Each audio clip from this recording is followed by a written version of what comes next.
এমন সময় ছোট্ট হাসান হুসাইন রাদিয়াল্লাহু তাআলা আনহু ধীরে ধীরে মা ফাতেমার কাছে আসলো এবং কোমল কণ্ঠে বলল, আম্মাজান, আমাদের প্রচন্ড ক্ষুধা লাগছে, আমাদের কিছু খেতে দিন, ক্ষুধার জ্বালা আর সহ্য করতে পারছি না। এই কথা শুনে হযরত ফাতেমা রাদিয়াল্লাহু তাআলা আনহার চোখের কোণায় পানি চলে আসলো, হৃদয়টা যেন হাহাকার হয়ে উঠল।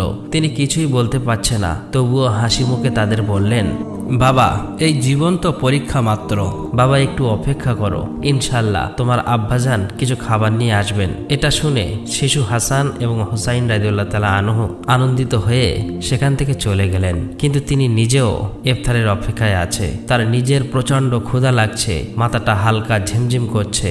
তখন তিনি আল্লাহর কাছে দোয়া করে বললেন, হে আল্লাহ, তুমি আমাদের রিজিক দাতা, আল্লাহ গো, তুমি আমাদের রিজিক দাও, তুমি আমাদের সন্তানদের কষ্ট সহ্য করার শক্তি দাও, তুমি আমাদের ঈমান দৃঢ় রাখো। এই কঠিন পরীক্ষার মাঝেও তার হৃদয়ে কোনো বিদ্রোহ নেই, কোনো হতাশ নেই, আছে শুধু ধৈর্য আর